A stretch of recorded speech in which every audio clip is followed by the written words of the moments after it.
जलंधर बड़े मन को शांत रखने वाला था, लेकिन जिनके पास वह रहता था वो भी दैत्यों की माता थी। इसलिए उन्होंने आज बार बार भड़काया कि दैत्यों को देवताओं ने बहुत सताया, बहुत सताया, बहुत सताया। उसके मन में भी देवताओं के प्रति वैर भाव उत्पन्न हो गया। और जब वैर भाव उत्पन्न हुआ तो आज महाराज घनघोर तप किया। मन नहीं होता बार बार उसका कि युद्ध करूं, भगवान के प्रति प्रेरणा जागृत होती, क्योंकि वो किसका अंश है? साक्षात भगवान शिव का अंश है। इसलिए धर्म तो उसके मन में है, लेकिन कहते संरक्षण जिसके साथ रहेंगे वैसा ही मन हमारा होता चला जाता है। इसलिए अपने मन को हमेशा काबू में रखो। जैसी संगत होगी वैसी तुम्हारी रंगत होती चली जाएगी।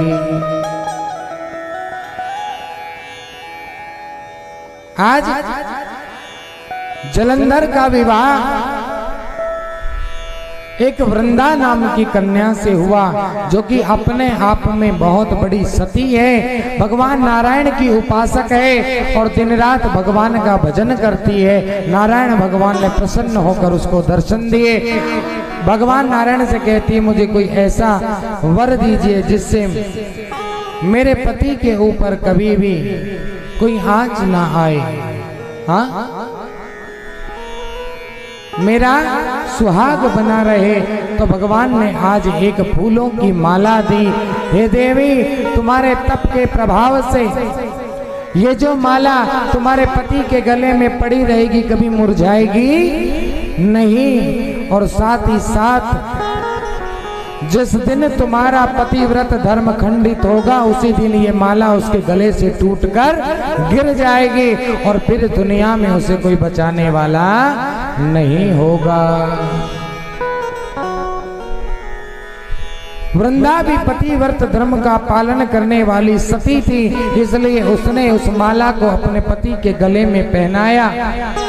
जलंधर को वो माला पहनाई। जलंधर ने आज सोचा कि तेरी पत्नी पतिव्रता है, इसलिए तुझे मारने वाला कोई नहीं है।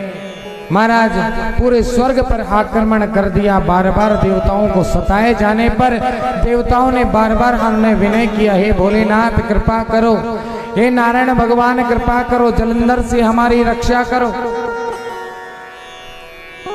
ब्रह्मा जी ने, नारायण भगवान ने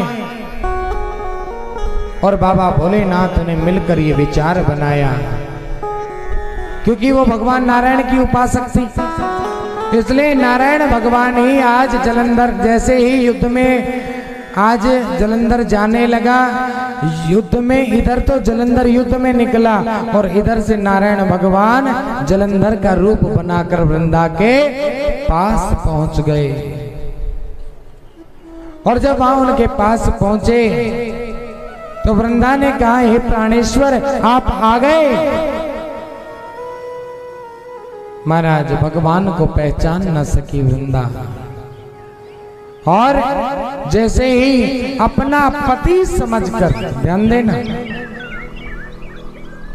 अपना पति समझकर भगवान के चरणों में जैसे ही प्रणाम किया, उसी समय युद्ध कर रहे जलंधर के गले से माला टूट गई। और जैसे ही माला टूटी जलंधर घबराया, और जैसे ही घबराया इधर भगवान पाशुपात ने, भगवान सदाशिव ने अपने त्रिशूल को फेंका और महाराजा आज जलंधर का धड़ से उसका शीश अलग हो गया और चिल्लाता हुआ वह शीश, चीखता पुकारता हुआ वह शीश आज जलंधर के महल में आकर के गिरा। और जैसे ही वहां पर गिरा, वृंदा वृंदा वृंदा नाम का संबोधन देते हुए वृंदा दौड़ी, ये मेरे स्वामी की आवाज है। उधर जाकर देखा तो जलंधर का शीश महल में पड़ा था। कहने लगी, यहाँ मेरे स्वामी, वहां मेरे स्वामी, ये कैसे हो सकता है। लेकिन आज जो नारायण भगवान जो जलंधर के रूप में आए हुए थे, उनकी ओर देखा तो आज उनके मस्तक पर महाराज तिलक सुशोभित है और मस्तक पर चावल चढ़े हैं, क्योंकि उस दिन एकादशी थी, रविवार का दिन था, एकादशी थी।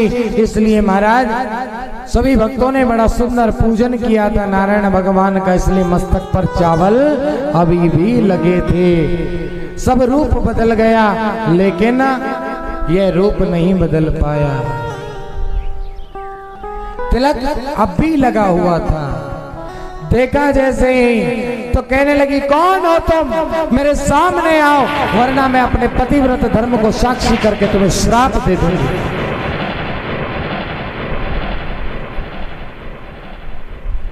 भगवान उसी समय शंख चक्र गदा पद्म लिए भगवान नारायण अपने वास्तविक रूप में प्रकट हो गए। महाराज शंख चक्र गदा पद्मधारी मेरे भगवान को देखा, वृंदा कहने लगी, हे प्रभु आपने मेरे साथ में छल क्यों किया, मैं आपसे पूछना चाहती हूँ। भगवान ने कोई उत्तर नहीं दिया।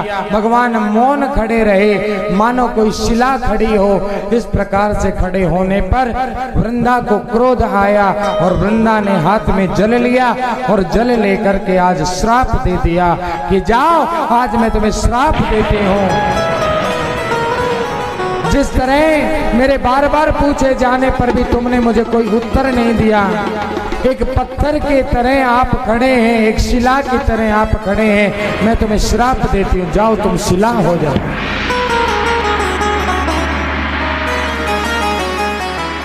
वृंदा ने श्राप दिया और मेरे नारायण भगवान शिला के रूप में शालिग्राम हो गए। बोली शालिग्राम भगवान की। इधर लक्ष्मी मैया ने देखा कि हे वृंदा, तूने अपने प्रभु को, जिस आराध्य देव को तू सदा से वंदन करती आई, उनको तूने श्राप दे दिया, इसलिए मैं भी तुझे श्राप देती हूँ, जा तू वन की घास बन जाएगी। और वही वृंदा एक तुलसी के पौधे के रूप में महाराज वहीं पर प्रकट हो गई।